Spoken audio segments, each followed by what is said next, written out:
Hi all.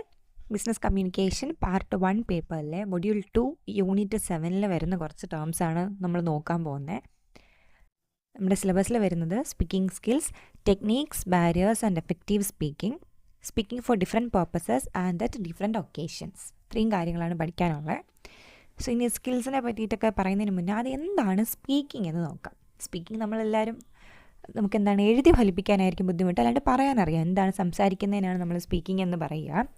അപ്പോൾ in simple terms, speaking is the act of using your voice and words to share thoughts, ideas, feelings or information with others. നമ്മുടെ ഉള്ളിലുള്ള എന്തെങ്കിലും ചിന്തകളാവട്ടെ, ഐഡിയകളാവട്ടെ, നമുക്ക് feel ചെയ്യുന്ന emotions ആവട്ടെ, എന്തെങ്കിലും ഒരു കാര്യം മറ്റൊരാളെ അറിയിക്കേണ്ടതാവട്ടെ, ഇതെല്ലാം നമ്മൾ നമ്മുടെ വോയിസ് വെച്ചിട്ട്, നമ്മുടെ ശബ്ദം വെച്ചിട്ട് വാക്കുകളുടെ രൂപത്തിൽ ആൾക്കാരെ അറിയിക്കുന്നതിനാണ് സ്പീക്കിംഗ് എന്ന് പറയുന്നത്. ഓക്കെ, സംസാരം എന്ന് പറയാൻ എളുപ്പമാണ്, പക്ഷേ ഡെഫിനിഷനിൽ എങ്ങനെയാണ് വരിക? 2 കാര്യങ്ങളാണ് ഓർക്കേണ്ടത്. നമ്മൾ വോയിസ് യൂസ് ചെയ്യുന്നുണ്ട്, ത്രൂ വേർഡ്സിലുമാണ് സംസാരിക്കുന്നത്. എന്താണ് നമ്മൾ കമ്മ്യൂണിക്കേറ്റ് ചെയ്യാൻ ശ്രമിക്കുന്നത്? Thought, ideas, feelings or informations. It's how we use spoken language to communicate. ഇപ്പോൾ നമ്മുടെ സ്പോക്കൺ ഒരു ലാംഗ്വേജ് ഉണ്ടെങ്കിൽ മാത്രമാണ് നമുക്ക് സംസാരിക്കാൻ പറ്റുന്നത്. അല്ലാണ്ട് നമുക്ക് സംസാരിക്കണം തൊണ്ടയിൽ നിന്ന് സൗണ്ട് ഇടാൻ മാത്രമേ പറ്റത്തുള്ളൂ. ലാംഗ്വേജ് ഉണ്ടെങ്കിൽ മാത്രമേ സംസാരം കംപ്ലീറ്റ് ആക്കാൻ പറ്റത്തുള്ളൂ. മേക്കിംഗ് സൗണ്ട്സ്, എങ്ങനെയാണ് സൗണ്ട്സ്? ഓക്കെ, ഈ പറയുന്ന കാര്യങ്ങൾ പഠിക്കണം അല്ലെങ്കിൽ എഴുതാൻ അറിയണമെന്ന് നിർബന്ധമില്ല. എന്താണ് സ്പീക്കിംഗ് എന്ന് നിർബന്ധമായിട്ട് അറിഞ്ഞിരുന്നാൽ മതി. Making sounds using your mouth, tongue and vocal cords to form words. എങ്ങനെയാണ് സൗണ്ട് ഉണ്ടാക്കാൻ പറ്റുക? നമ്മുടെ ടങ്, മൗത്ത് എന്ന് പറയുമ്പോൾ അതിനകത്ത് ലിപ്പ്, പല്ല് ഒക്കെ വരുന്നതാണ്. പിന്നെ വോക്കൽ കോഡ്, നമ്മുടെ തൊണ്ടയിലെ വോക്കൽ കോഡും കൂടി ചേർന്നാണ് നമുക്ക് വേർഡ്സ് ഉണ്ടാക്കാൻ സഹായിക്കുന്നത്. ഇനി അടുത്തൊരു കാര്യം, choosing words. Select the right words to express your message. നമുക്ക് എന്താണോ എക്സ്പ്രസ് ചെയ്യാനുള്ളത്, എന്ത് മെസ്സേജാണോ പറയാനുള്ളത്, അതിന് ആപ്റ്റായിട്ടുള്ള വേർഡ് നമ്മൾ ചൂസ് ചെയ്യണം. Organising thoughts, putting your words in an order that makes sense. നമ്മൾ സംസാരിക്കുമ്പോൾ തന്നെ നമുക്കറിയാമല്ലോ, പറയേണ്ട ഏത് വാക്കാണ് ആദ്യം പറയേണ്ടത്, എന്ത് കാര്യമാണ് ആദ്യം പറയേണ്ടത്. ആ ഒരു ക്രൊണോളജി കൃത്യമായിട്ട് കീപ്പ് ചെയ്തിട്ട് ആ ഒരു ഓർഡർ ഉണ്ടാക്കി വേണം നമ്മൾ സംസാരിക്കാൻ. Delivering, saying the words out loud, often with different tones, volumes and speeds. ഇനി ഒരു സ്പീച്ച് ഡെലിവറി, അല്ലെങ്കിൽ നമ്മൾ പറയുന്ന ഒരു കാര്യം ഡെലിവർ ചെയ്യുന്നതിനും അതിൻ്റേതായ ഒരു രീതിയുണ്ട്. ചില സമയത്ത് നമ്മൾ കുറച്ച് ഒച്ചത്തിൽ സംസാരിക്കേണ്ടി വരും. ഒരു വലിയ ഗ്രൂപ്പ് ഓഫ് ആൾക്കാരെ കൂടെയാണ് സംസാരിക്കുന്നതെങ്കിൽ ഒച്ചത്തിൽ സംസാരിക്കണം. രഹസ്യം പറയുമ്പോൾ അതിൻ്റെ ഒരു രീതിയിൽ. പിന്നെ ഡിഫറെൻറ്റ് ടോൺസ് നമ്മൾ യൂസ് ചെയ്യേണ്ടി വരും. വോളിയം അഡ്ജസ്റ്റ് ചെയ്യണം, സ്പീഡ് അഡ്ജസ്റ്റ് ചെയ്യണം. ഇത്രയും കാര്യങ്ങളാണ് സ്പീക്കിങ്ങിനെ പറ്റിയിട്ട് ഓർക്കേണ്ടത്. It is A fundamental way in which humans interact and connect. മനുഷ്യർക്ക് അങ്ങോട്ടും ഇങ്ങോട്ടും സംസാരിക്കാനും സംസാരിച്ച് കണക്റ്റ് ആവാനും ഒക്കെയാണ് സ്പീക്കിംഗ് എന്ന് പറയുന്നൊരു സംഭവം ഉള്ളത്. ഇനി നമ്മുടെ സിലബസിലോട്ട് തിരികെ വരാം. Speaking skills, techniques, barriers and effective speaking. ഇത്രയും കാര്യമാണ് ആദ്യം നോക്കുന്നത്. Techniques for effective speaking. So ആദ്യം എന്താണ് സ്പീക്കിംഗ് എന്ന് പറയുന്നത് ഓർമ്മയുണ്ട്. ഇനി അതിലെ ടെക്നിക്സിൽ പല ടെക്നിക്സും വരുന്നുണ്ട്. ഒന്ന്, വോക്കൽ വാരിറ്റി. നമ്മുടെ ശബ്ദവുമായിട്ട് ബന്ധപ്പെടുന്ന കുറച്ച് കാര്യങ്ങളാണ് അതിനകത്ത് വരുന്നത്. ഒന്ന്, pace. Vary your speed to emphasise points and maintain audience engagement. Avoid speaking too fast or too slow. ഈ ഒറ്റ പോയിൻറ്റിനകത്ത്, പേസിനകത്ത് തന്നെയുള്ള പോയിൻറ്റ്സിനെ നമുക്ക് 2 പോയിൻറ്റ്സ് ആയിട്ട് എഴുതാൻ പറ്റും. നമ്മുടെ സ്പീഡ് എന്ന് പറയുന്നത് പോയിൻറ്റ്സിനെ എംഫസൈസ് ചെയ്യാനും ഓഡിയൻസിൻ്റെ ഒരു എൻഗേജ്മെൻറ്റ്, അവരുടെ ഒരു ശ്രദ്ധയെ മെയിൻറ്റെയിൻ ചെയ്യാനും കണക്കിന് വേണം നമ്മൾ സംസാരിക്കാൻ. പേസ് എന്ന് പറയുമ്പോൾ തന്നെ സ്പീഡിനെ പറ്റിയിട്ടാണ് പറയുന്നത്.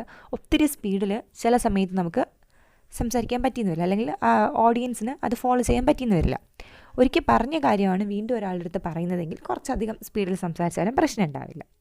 ഒരുപാട് സ്പീഡിൽ നമ്മൾ സംസാരിക്കാൻ പാടില്ല, ഒരുപാട് സ്ലോ ആയിട്ട് നമ്മൾ സംസാരിക്കാൻ പാടില്ല. അങ്ങനെയാണെങ്കിൽ മൊണോട്ടോണസ് ആയി പോവും. മൊണോട്ടോണസിൻ്റെ കാര്യം എടുത്ത് പറയുന്നുണ്ട്. അപ്പോൾ ഒത്തിരി സ്പീഡിലും പറയാൻ പാടില്ല, ഒത്തിരി സ്ലോ ആയിട്ടും പറയാൻ പാടില്ല. ആൾക്കാർക്ക് മനസ്സിലാവുന്ന, അവർക്ക് കോംപ്രിഹെൻഡ് ചെയ്യാൻ, അണ്ടർസ്റ്റാൻഡ് ചെയ്യാൻ പറ്റുന്ന രീതിയിൽ വേണം സംസാരിച്ച് പോകാൻ. ഇനി വോളിയത്തിനെ പറ്റി ശ്രദ്ധിക്കണം. Adjust your loudness to suit the environment and highlight key informations. Don't be monotonous. ഒരേ ഒച്ചയിൽ, ഒരു പതിഞ്ഞ ഒച്ചയിലൊക്കെ പറഞ്ഞു കഴിഞ്ഞാൽ നമുക്ക് താരാട്ട് പാട്ട് പാടുന്ന പോലെ തോന്നി നമ്മൾ ഉറങ്ങിപ്പോകുന്നൊരു സാഹചര്യം എത്തും. അങ്ങനെ ചെയ്യാണ്ടിരിക്കുക. നമ്മുടെ എൻവയൺമെൻറ്റിന്, അതായത് നമ്മുടെ ഓഡിയൻസ് എത്ര പേരുണ്ടോ അവർക്ക് ചേരുന്ന രീതിയിൽ വേണം സംസാരിക്കാൻ. ഒരു 3-4 പേരുള്ള ഒരു ഗ്രൂപ്പിൻ്റെ അടുത്ത് ഒത്തിരി ഒച്ചത്തിൽ സംസാരിക്കേണ്ട കാര്യമില്ല.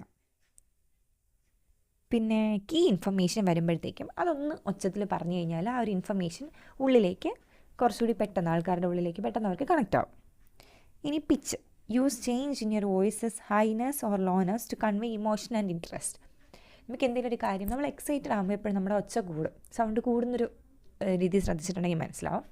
അപ്പോൾ അതിനാണ് പിച്ച് എന്ന് പറയുന്നത്. എന്തെങ്കിലും ഒരു കാര്യം പറയുമ്പോൾ ഇമോഷണലി സംസാരിച്ച് കഴിഞ്ഞാൽ ആൾക്കാർക്ക് കുറച്ചും കൂടി പെട്ടെന്ന്, നമ്മുടെ ഓഡിയൻസിനാവട്ടെ ക്ലാസ്സിലിരിക്കുന്ന കുട്ടികൾക്കാവട്ടെ എല്ലാവർക്കും പെട്ടെന്ന് കണക്ട് ചെയ്യാൻ പറ്റും. സോ പിച്ച് വാരി ചെയ്യാൻ ശ്രമിക്കുക.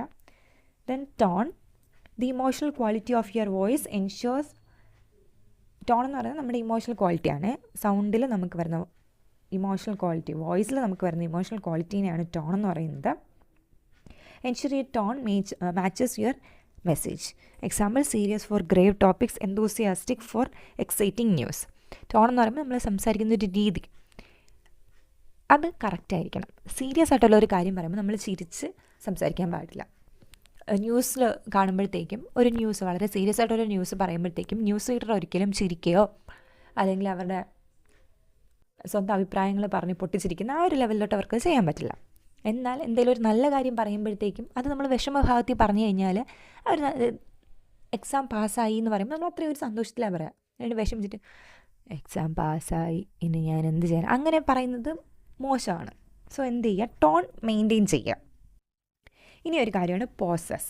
Strategic pauses can create suspense, allow the audience to absorb information and emphasise points. സ്പീക്കിങ്ങിൽ അടുത്തൊരു വോക്കൽ ഏരിയയിൽ വരുന്ന ഒരു പ്രധാനപ്പെട്ട അടുത്ത പോയിൻ്റാണ് പോസസ് എന്ന് പറയുന്നത്. പോസസ് എന്ന് പറഞ്ഞാൽ നിർത്തി നിർത്തി സംസാരിക്കുക. ഇപ്പോൾ സ്കൂളിലാവട്ടെ നമ്മുടെ അടുത്ത് പറയുന്നൊരു കാര്യമാണ്, ഒത്തിരി വേഗതയിൽ പറഞ്ഞു പോകുമ്പോഴത്തേക്കും നിർത്തി നിർത്തി സംസാരിക്കുക, എന്നാലല്ലേ ആൾക്കാർക്ക് മനസ്സിലാവത്തുള്ളൂ എന്ന് പറയുന്നത്. ഞാൻ കുറച്ച് സ്പീഡിൽ സംസാരിക്കുന്ന ആളാണ്, അപ്പം ഞാനിതൊരുപാട് കേട്ടിട്ടുള്ളതാണ് നിർത്തി നിർത്തി പറയൂ എന്ന് പറയുന്നൊരു സാധനം.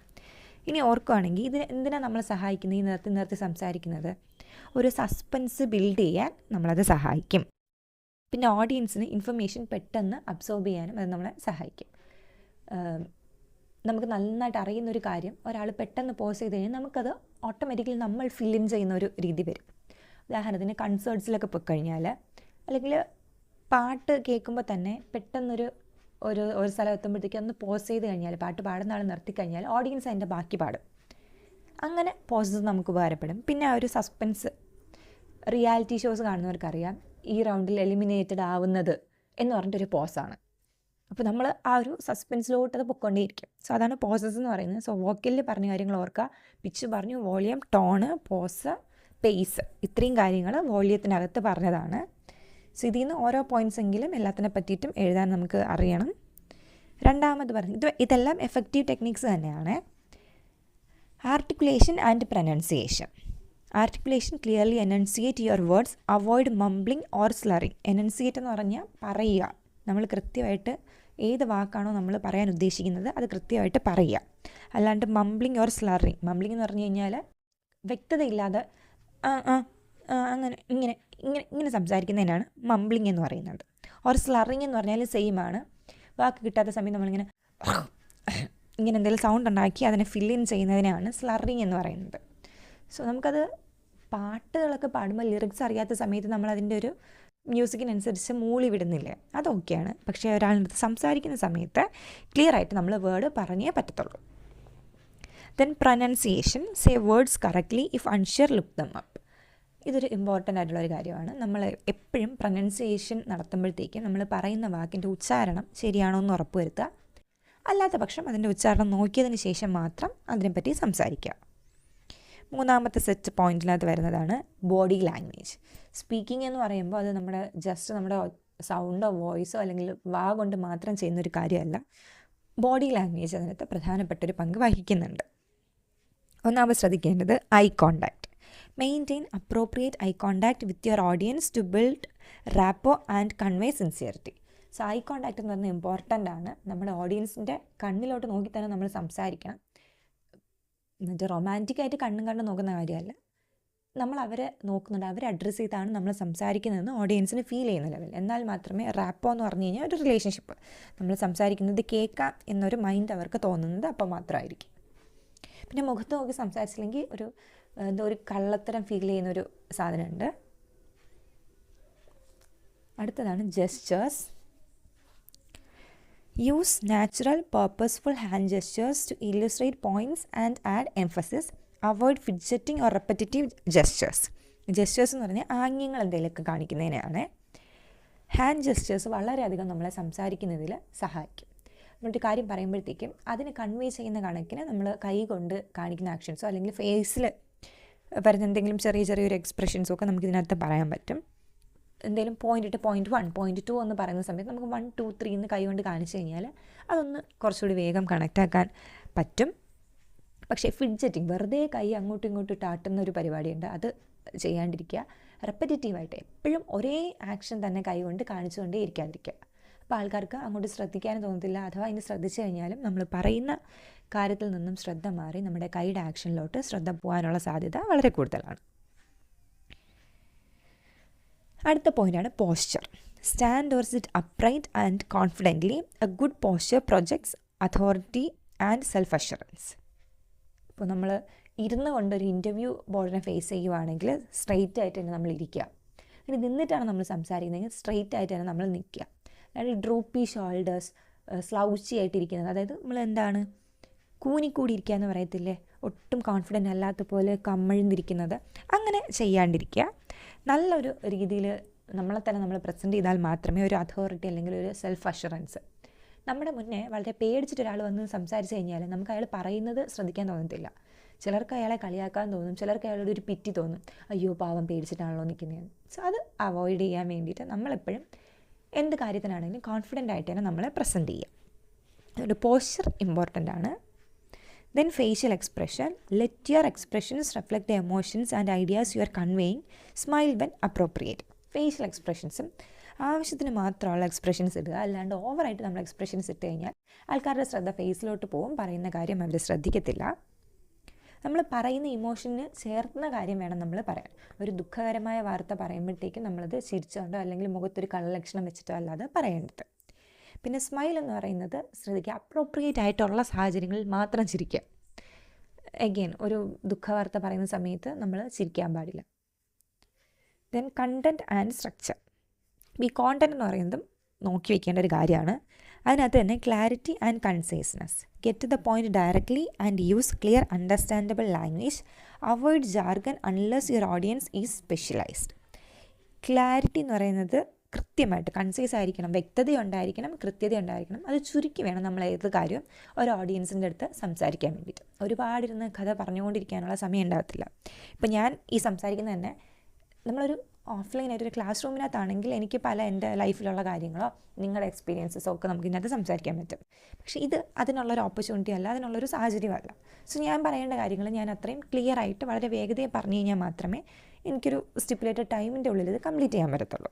സോ അതുപോലെയാണ് അണ്ടർസ്റ്റാൻഡബിൾ ആയിട്ടുള്ള ക്ലിയർ ലാംഗ്വേജിൽ വളരെ കുറച്ച് വാക്കുകൾ ഉപയോഗിച്ചുകൊണ്ട് വേണം നമ്മൾ കാര്യം പറഞ്ഞു തീർക്കാനായിട്ട്. പിന്നെ ജാർഗൻസ് എന്താണെന്ന് ഞാൻ പറഞ്ഞിട്ടുണ്ടോ തോന്നുന്നു ഇവിടെ.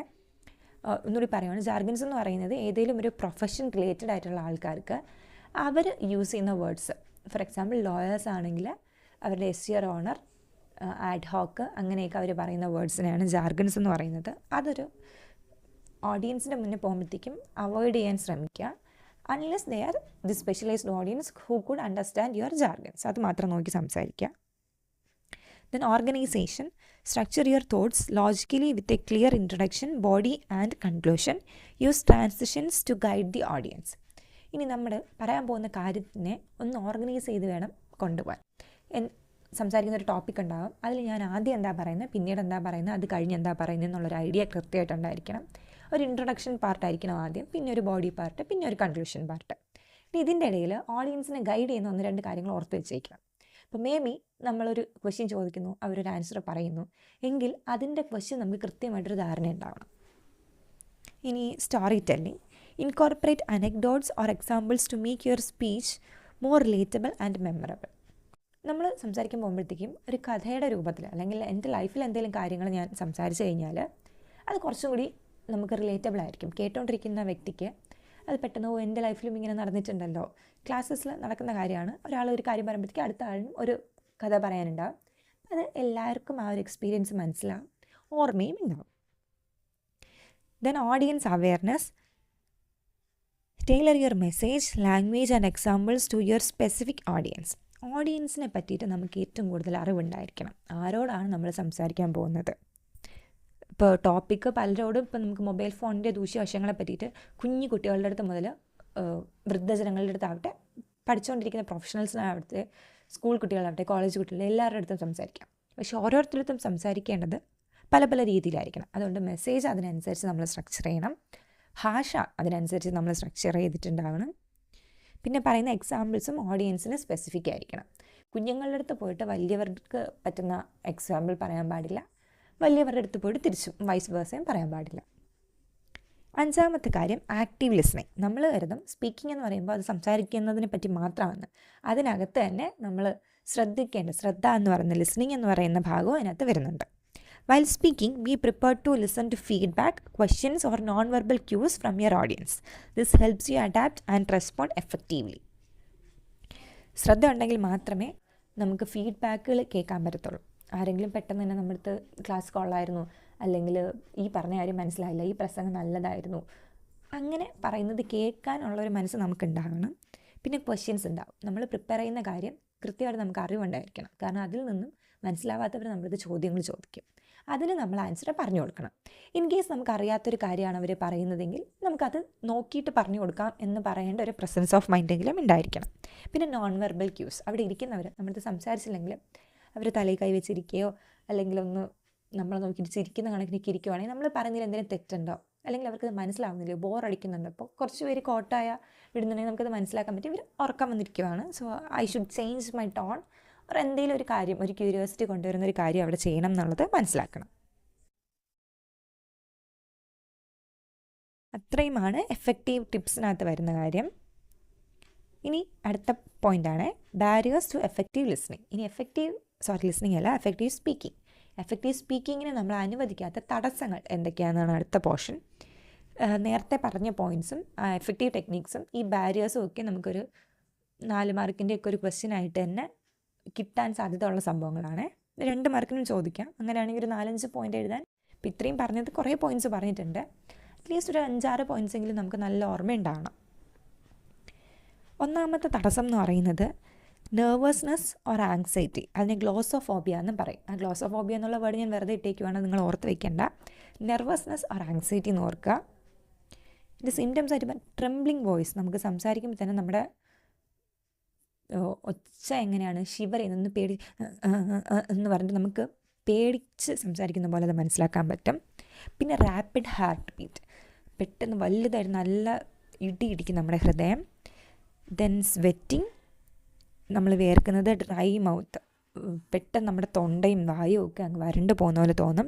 ദെൻ ഡിഫിക്കൽട്ടി കോൺസെൻട്രേറ്റിംഗ്, ഒരു കാര്യത്തിലൂടെ നമുക്ക് കോൺസെൻട്രേറ്റ് ചെയ്യാൻ പറ്റാണ്ട് പോകുന്നതിനാണ് നമ്മൾ നെർവസ്നെസ് എന്ന് പറയുന്നത്. അതിൻ്റെ ഒരു ഇമ്പാക്റ്റ് എന്ന് പറയുന്നത് it can lead to a disorganised speech, forgetting points or rushing through the presentation. അപ്പം നെർവസ്നെസ് അല്ലെങ്കിൽ ആങ്സൈറ്റി, ഒരു പേടി വന്നു കഴിഞ്ഞാൽ നമുക്ക് പറ്റാൻ പോകുന്ന കാര്യം നമ്മൾ തെറ്റിക്കും, പറയാൻ പോകുന്ന കാര്യങ്ങളെല്ലാം തെറ്റിക്കും. ആദ്യം പറയേണ്ടത് അവസാനം, അവസാനം പറയേണ്ടത് ആദ്യം പറയും, അല്ലെങ്കിൽ റഷ് ചെയ്ത് പെട്ടെന്ന് അവസാനിപ്പിച്ചിട്ട് ഇറങ്ങിപ്പോരും. അപ്പോൾ അതൊരു ബാരിയറാണ്. ഇനി അടുത്ത ബാരിയറാണ് ലാക്ക് ഓഫ് പ്രിപ്പറേഷൻ. പ്രിപ്പയർ ചെയ്യാണ്ട് ഒരു സ്ഥലത്ത് കയറി പോയിട്ട് നമുക്ക് നന്നായിട്ട് പെർഫോം ചെയ്തിട്ട് വരാൻ പറ്റത്തില്ല. Disorganised thoughts, rambling, inability to answer questions, loss of credibility. So ഇത് വന്നു കഴിഞ്ഞാൽ എന്ത് സംഭവിക്കും, നമ്മൾ തോട്ട്സ് എല്ലാം ഓർഗനൈസ്ഡ് അല്ലാണ്ട് പോകുന്നത് തെറ്റിപ്പോവും. അപ്പോൾ നമ്മൾ എന്ത് ചെയ്യേണ്ടി വരും, അവിടെ നമ്മൾ എന്തെങ്കിലും റാംബിൾ ചെയ്യേണ്ടി വരും, ഇല്ലാത്ത കാര്യങ്ങൾ എന്തെങ്കിലും പറഞ്ഞ് അഡ്ജസ്റ്റ്മെൻറ്റ് നടത്തേണ്ടി വരും. അപ്പോൾ തന്നെ നമ്മൾ ആരെങ്കിലും ഒരു ക്വസ്റ്റ്യൻസ് ചോദിച്ചു കഴിഞ്ഞാൽ നമുക്ക് അതിന് ആൻസർ ചെയ്യാൻ പറ്റാണ്ട് പോകും. അതോടുകൂടി നമ്മുടെ ക്രെഡിബിലിറ്റി, വിശ്വാസ്യത നഷ്ടപ്പെടും. നമ്മളൊരു കാര്യം ചെയ്യാൻ ഏൽപ്പിച്ചു, നമ്മൾ നേരെ ചെയ്യുന്നില്ല എന്ന് കണ്ടു കഴിഞ്ഞാൽ പിന്നെ നമുക്ക് ആ ഒരു ചാൻസ് തന്നെ കിട്ടാതെ പോകും. മൂന്നാമത് വരുന്ന പോയിൻറ്റ് പുവർ വോക്കൽ ഡെലിവറി. ഇനി എത്ര പ്രിപ്പയർ ചെയ്തിട്ട് പോയാലും ടെൻഷൻ ഇല്ലാണ്ട് അവിടെ കയറിയാലും നേരെ നമ്മൾ ഈ ഒരു ഡെലിവറി നടത്തിയിട്ടില്ല, വോക്കൽ ഡെലിവറി മീൻസ് സ്പീക്കിങ്, ആ ഒരു സ്പീച്ച് നമ്മൾ നേരെ ചെയ്തിട്ടില്ല എന്നുണ്ടെങ്കിൽ പ്രശ്നമാണ്. അതിൻ്റെ സബ് ടോപ്പിക്കാണ് monotone voice. Lack of vocal variety makes the speech boring and can cause the audience to lose interest. ഒരേ രീതിയിൽ ഞാൻ ആദ്യമേ പറഞ്ഞൊരു കാര്യമാണ്, എഫക്റ്റീവ്നെസ്സിൽ ഇത് നേരെ നന്നായിട്ട് ചെയ്യണം എന്ന് പറഞ്ഞു, ബാരിയറിൽ ഇത് ചെയ്തിട്ടില്ല എന്നുണ്ടെങ്കിൽ അത് ബാരിയറായി മാറും. ഒന്ന് വോയിസ് മോഡുലേഷൻ ഒന്ന് നേരെ ചെയ്തിട്ടില്ല എന്നുണ്ടെങ്കിൽ ഓഡിയൻസിന് പെട്ടെന്ന് തന്നെ ബോറടിക്കും, ശ്രദ്ധിക്കാൻ തോന്നത്തില്ല. ഇത് നേരത്തെ പറഞ്ഞ പോയിൻ്റ് തന്നെയാണ് speaking too fast or slow. വളരെ പെട്ടെന്ന് സംസാരിക്കുന്നതും പതിയെ സംസാരിക്കുന്നതും ഒരു ബാരിയർ തന്നെയാണ്, ഒരു തടസ്സമാണ്. ആൾക്കാർക്കത് മനസ്സിലാവത്തില്ല. അപ്പോൾ ആൾക്കാരത് മനസ്സിലാവുന്നില്ല എന്ന് കണ്ടു കഴിയുമ്പോഴത്തേക്കും നമുക്ക് നമ്മുടെ ഒരു കോൺഫിഡൻസ് നഷ്ടപ്പെടും. ദെൻ ലോ വോളിയം ഓർ മംബ്ലിങ്, ഇത് രണ്ടും നേരത്തെ പറഞ്ഞ കാര്യങ്ങളാണ്. ആ ഒരു അപ്രോപ്രിയേറ്റ് വോളിയത്തിൽ നമ്മൾ സംസാരിച്ചിട്ടില്ല എന്നുണ്ടെങ്കിൽ ആൾക്കാർക്ക് മനസ്സിലാക്കാൻ ബുദ്ധിമുട്ടായിരിക്കും. അതോടുകൂടി നമ്മുടെ ആ ഒരു സ്പീക്കിങ്ങിൻ്റെ അതൊരു ബാരിയർ തന്നെയാണ്. നമുക്ക് സൗണ്ട് ഇല്ല എന്ന് കണ്ടു കഴിഞ്ഞാൽ നമ്മളെങ്കിൽ മൈക്ക് യൂസ് ചെയ്യേണ്ടി വരാം. അങ്ങനത്തെ കാര്യങ്ങൾ ചെയ്യാം. മൈക്ക് യൂസ് ചെയ്യുന്നത് ഓക്കെയാണ്. ആൾക്കാർക്ക് നമ്മൾ പറയുന്നത് മനസ്സിലാവാണ്ടിരിക്കുന്നതിനേക്കാൾ നല്ലത് നമ്മൾ അങ്ങനെ നമ്മുടെ വോളിയം അതിനനുസരിച്ച് അഡ്ജസ്റ്റ് ചെയ്യുന്നതാണ്. Then negative body language, lack of eye contact. Negative body ലാംഗ്വേജിനകത്ത് ലാക്ക് ഓഫ് ഐ കോണ്ടാക്ട്. ആൾക്കാരെ നമ്മൾ അവരുടെ ഫേസിലോട്ട് നോക്കിയില്ല എന്നുണ്ടെങ്കിൽ we may appear insincere or untrustworthy. വിശ്വസിക്കാൻ കൊള്ളാത്ത ഒരാളാണ് നമ്മളെന്ന് ഒരു ഐഡിയ ആണ് നമ്മൾ പാസ് ചെയ്യുക, നമ്മൾ ആൾക്കാരുടെ മുഖത്ത് നോക്കി സംസാരിച്ചിട്ടില്ല എന്നുണ്ടെങ്കിൽ. Then fidgeting or distracting gestures. കൈ കാലൊക്കെ ചുമ്മാ അങ്ങോട്ട് അനക്കി നമ്മളൊന്ന് ആടി സംസാരിക്കുന്നതെല്ലാം അവരുടെ അറ്റൻഷനെ ഡൈവേർട്ട് ചെയ്യും. പുവർ പോസ്ചർ, നേരത്തെ പറഞ്ഞു, ഷോൾഡറൊക്കെ താഴ്ത്തി വളരെ പേടിച്ച ഒരാളെപ്പോലെ നിൽക്കുന്നത്. ആൾക്കാരിൽ നമ്മൾ ഒരു ഇൻസെക്യൂർ ആയിട്ടുള്ളൊരു മനുഷ്യനാണ്, അല്ലെങ്കിൽ നമുക്ക് താല്പര്യമില്ല അവരോട് സംസാരിക്കാനെന്നൊരു ഐഡിയ ആണ് കൊടുക്കുക. ഇനി വരുന്നൊരു ബാരിയറാണ് ലാംഗ്വേജ് ബാരിയർ. അതിനകത്ത് jargon or technical terms. Using terms unfamiliar to the audience can alienate them. ചില ആൾക്കാർക്ക് ഒരുപാട് പണ്ഡിതന്മാരായിരിക്കും, നല്ല രീതിയിൽ കാര്യങ്ങൾ അറിയാം, പക്ഷെ അവർക്ക് അറിയുന്നതെല്ലാം അവരുടെ ലാംഗ്വേജിലായിരിക്കും. ഇപ്പോൾ ഒരു ഡോക്ടറിനെ നമ്മൾ കൊണ്ടുവന്നിട്ട് സാധാരണ കുറച്ച് ആൾക്കാരുടെ മുന്നേ കൊണ്ടുവന്നിട്ട് ഒരു രോഗത്തിനെ പറ്റി സംസാരിക്കാൻ പറഞ്ഞു. ആ ഡോക്ടറെ കയറിയിട്ട് അവരുടെ മെഡിക്കൽ ടേംസിൽ സംസാരിച്ച് കഴിഞ്ഞാൽ അതിനെയാണ് നമ്മൾ ജാർഗൺ എന്ന് പറയുന്നത്. പക്ഷെ അങ്ങനെ സംസാരിച്ച് കഴിഞ്ഞാൽ ആർക്കെങ്കിലും എന്തെങ്കിലും മനസ്സിലാവുമോ? അപ്പോൾ ആൾക്കാർക്ക് തോന്നും ഇയാളിത് എന്താ പറയുന്നത്, ഞാൻ like can sometimes make it challenging for the audience to understand, though often this can be mitigated by clear articulation. ചില സമയത്ത് കൃത്യമായിട്ട് സംസാരിക്കാണ്ട് സ്ലാങ് കയറി പറഞ്ഞു കഴിഞ്ഞാൽ എല്ലാ ആൾക്കാർക്കും ഒരേപോലെ സ്ലാങ്ങും ആക്സൻറ്റും ഒക്കെ മനസ്സിലായി എന്ന് വരത്തില്ല. അതുകൊണ്ട് നമ്മുടെ ഡയലക്റ്റ് നമ്മൾ മര്യാദയ്ക്ക് നോക്കി സംസാരിക്കണം. ഇപ്പോൾ പാലക്കാടുകാരുടെ അല്ലെങ്കിൽ കാസർഗോഡുകാരുടെ ഭാഷയൊന്നും പെട്ടെന്ന് ഇങ്ങോട്ടുള്ളവർക്ക് മനസ്സിലാവണം എന്ന് നിർബന്ധമില്ല. അത് നോക്കി വേണം നമ്മൾ സംസാരിക്കാൻ. അമേരിക്കയിൽ പോയിട്ട് ബ്രിട്ടീഷ് ആക്സൻറ്റ് പറയുക, ബ്രിട്ടീഷിൽ പോയിട്ട് ഓസ്ട്രേലിയൻ ആക്സൻറ്റ് പറയുക, അല്ലെങ്കിൽ ആഫ്രിക്കൻ ഇംഗ്ലീഷ് ആക്സൻറ്റ് പറയുന്നത് ഓക്കെ അല്ല. സോ അത് ഒരു അപ്രോപ്രിയേറ്റ് ആയിട്ടുള്ളൊരു ആക്സൻറ്റ് പിടിച്ച് സംസാരിക്കുക. Then environmental distractions. Noise, poor acoustics, uncomfortable temperature can hinder effective communication. നമ്മൾ സ്പീക്കറായിട്ട് കയറി നിൽക്കുമ്പോഴത്തേക്കും നമ്മുടെ നിൽക്കുന്ന സ്ഥലത്ത് തന്നെ നല്ല ഒച്ച ഉണ്ടെങ്കിൽ നമുക്ക് മര്യാദയ്ക്ക് സംസാരിക്കാൻ പറ്റത്തില്ല. പിന്നെ പുവർ അക്കോസ്റ്റിക്സ്, നമ്മൾ പറയുന്ന സൗണ്ട് അങ്ങോട്ട് എത്തുന്നത് നേരെ എത്തിയിട്ടില്ലെങ്കിൽ അതും ബാധിക്കും. ടെമ്പറേച്ചറും നമ്മളെ മോശമായിട്ട് ബാധിക്കും. ഇനി അടുത്തൊരു barrier, അവസാനത്തൊരു ബാരിയറാണ് an unengaged or hostile audience can be a significant barrier requiring the speaker to adapt strategies. Audience നല്ല രീതിയിൽ റെസ്പോണ്ട് ചെയ്യുന്ന ആളല്ല എന്നുണ്ടെങ്കിൽ സ്പീക്കറിന് നേരെ സംസാരിക്കാൻ പറ്റില്ല. ഇപ്പോൾ ഉദാഹരണത്തിന് ടീച്ചേഴ്സ് തന്നെ ക്ലാസ്സിൽ വന്നിട്ട് അവർ എന്തെങ്കിലും നമ്മളുടെ അടുത്ത് ക്വസ്റ്റ്യൻസ് ചോദിച്ച് നമ്മുടെ ഒരു റെസ്പോൺസ് കിട്ടിക്കഴിഞ്ഞാൽ ടീച്ചേഴ്സിന് നന്നായിട്ട് പഠിപ്പിക്കാൻ പറ്റും. അപ്പോൾ ഓഡിയൻസ് മര്യാദയ്ക്കുള്ള ഓഡിയൻസ് നമ്മൾ ചോദിക്കുന്നതിനനുസരിച്ചുള്ളൊരു റെസ്പോൺസ് തന്നിട്ടില്ല എന്നുണ്ടെങ്കിൽ അത് നമ്മുടെ ഒരു ബാരിയറായിട്ട് തന്നെ നിൽക്കും. എഫക്റ്റീവ് സ്പീക്കിങ് മുതലുള്ള ടോപ്പിക്സ് നമുക്ക് വേറൊരു വീഡിയോ ആയിട്ട് ചെയ്യാം. ഇപ്പോൾ ഈ പറഞ്ഞ കാര്യങ്ങളെല്ലാം വ്യക്തമായിട്ട് മനസ്സിലായിട്ടുണ്ടാകുമെന്ന് വിചാരിക്കുന്നു. എന്തെങ്കിലും സംശയം ഉണ്ടെങ്കിൽ ചോദിക്കുക. Thank you.